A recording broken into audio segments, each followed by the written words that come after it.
નમસ્કાર. રાજકોટમાં રૂખડિયા વિસ્તારમાં ગઈકાલે થયેલી હત્યાના ગુનાનો પોલીસે ગણતરીના કલાકોમાં ભેદ ઉકેલી 4 આરોપીઓને ઝડપી પાડ્યા.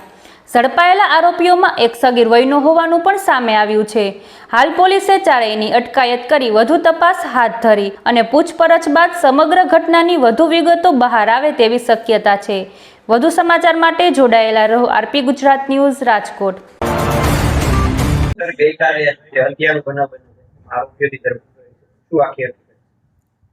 ગઈકાલે તારીખ 27/7/2026 રોજ રણનગર પોલીસ સ્ટેશન વિસ્તારની હદના રૂખડિયા પાસે તેમાં બપોરના 2:30 વાગ્યાના અરસામાં આ કામે મરણ જનાર ઉમંગભાઈ રણજીતભાઈ જે છે તેઓ પોતાના ઘરે હાજર હતા. ત્યારે આ કામના આરોપી નજીરભાઈ ઉર્ફે ઘેટી તેઓ મરણ જનાર ઉમંગભાઈના ઘરે ગયેલા અને તેઓને ચા પીવાનું કહી અને ચાલ ચા પીવા જઈએ એમ કહીને એને પોતાની સાથે લઈ ગયેલા.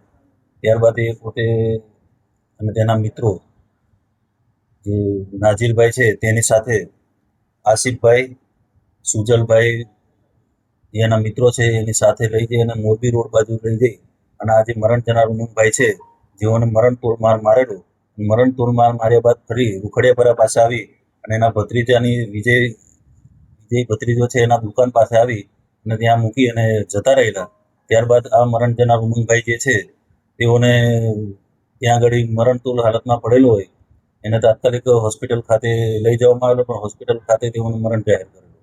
એ બાબતની એના પિતાશ્રી રણજીતભાઈ પૂનાભાઈ જખલિયાનાઓની ફરિયાદ લેવામાં આવેલી છે. ફરિયાદ લીધા બાદ રણનગર પોલીસ તેમજ ડીસીબી તેમજ તમામ પોલીસની ટીમો બનાવી અને તાત્કાલિક આરોપી ધરપકડ કરવા માટે ચક્રો ગતિમાન કરેલા અને હાલ તમામ આરોપીની ધરપકડ કરેલી છે. એમાં 4 આરોપીની ધરપકડ કરવામાં આવેલી છે, જેમાં 3 મેજર છે, જેમાં એક નાજીરભાઈ ઉર્ફે ઘેટી જુસાફભાઈ નગામના, બીજા છે આસિફ ઉર્ફે ગુલામ મોહમ્મદ અને ત્રીજો છે સુજલભાઈ કાલુભાઈ બાવાજી અને એક કાયદાના સંઘર્ષમાં આવેલ કિશોર છે. આમ 4 લોકોની ધરપકડ કરવામાં આવેલી છે.